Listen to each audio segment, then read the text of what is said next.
everyone, it's Cass. Welcome back to my channel, What Cass Read. Today I am going to do my very first Top 5 Wednesday. I joined the Goodreads group, Top 5 Wednesday, and the topic for this week is 5 books that you are thankful for.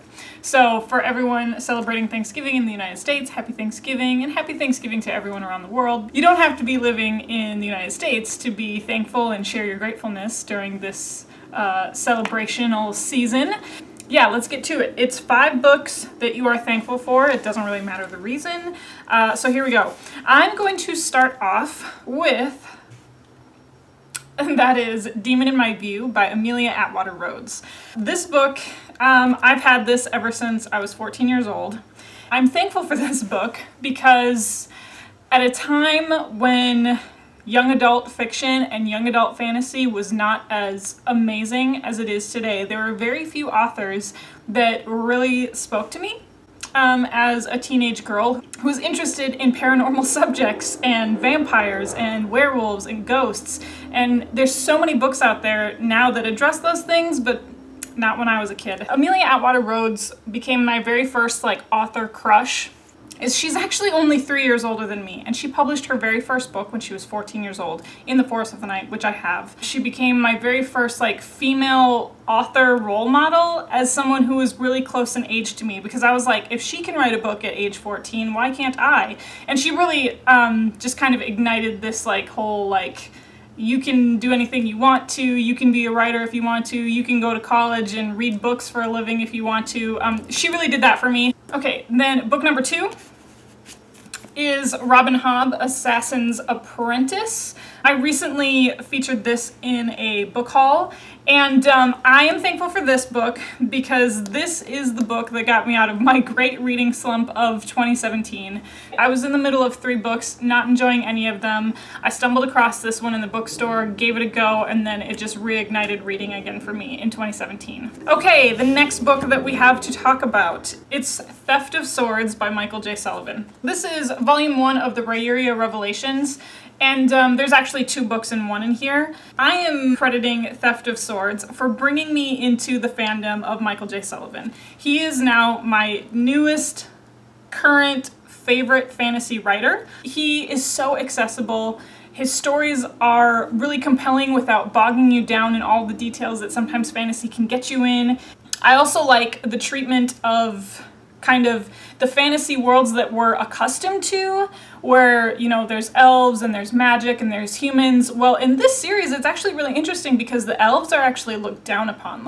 Humans spit on elves and they're kind of slaves. This book is the reason that I just decided to say screw it to whatever the popular thing on the news was that I was supposed to be reading, and just fully admitting that I am a fantasy lover, and why fight it? Why fight City Hall? Just keep reading what you love, and Theft of Swords did that for me. Okay, the next book that I want to bring up is Career of Evil by Robert Galbraith, aka J.K. Rowling. There are 2 books before this one, before Career of Evil, and I loved both of them, but the reason why I'm thankful for Career of Evil is because this is the book out of the 3 mystery novels that she has written that made me realize that I was a mystery fan. I thought the character development in this one, the villain in this one, the mystery in this one was just so much more compelling, I felt, than the other 2. Now, that's not to say that I don't love the flawed characters that we meet in the first 2 books, but this is the one that really made me decide, yeah, you're a mystery fan. The 4th book is supposed to be coming out sometime. There's no release date, there's no title, but it's supposed to come out, right? We can only hope. I think they're also releasing a BBC series of this. I need to find some way to get a hold of that. Okay, and then I want to throw in an honorable mention. It's not actually in my top 5, but I'm trying to be funny with it.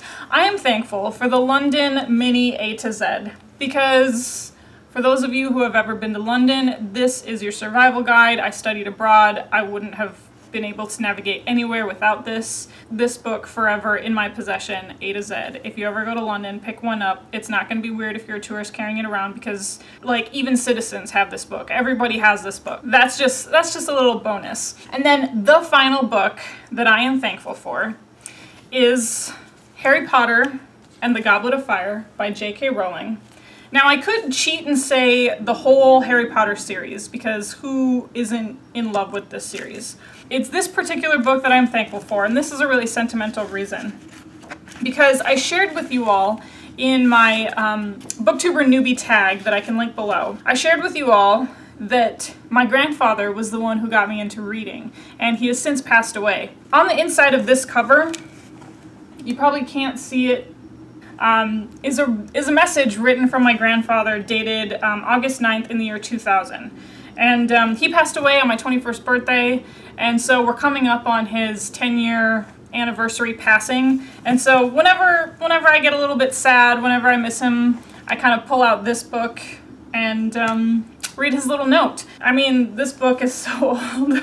I mean, look how trash it is. I mean, this is a hot chocolate spill. What are you gonna do? Obviously, this book is never gonna leave my possession. Not that there's no evidence that he wasn't on this earth, but just a little physical reminder that he was a big part of my life. That is going to wrap up my Top 5 Wednesday books I am thankful for. Thank you so much to the Goodreads group. With that being said, you can follow me on all of my social media. You can find me on Goodreads. I'll put my link below. And then you can find me on Twitter and Instagram at WhatCastRead, same as this channel, all one word, super easy to find. And then if you like what you see here, you can like, comment, subscribe, all of that fun stuff. You know how these videos end. I'll talk to you later. Bye.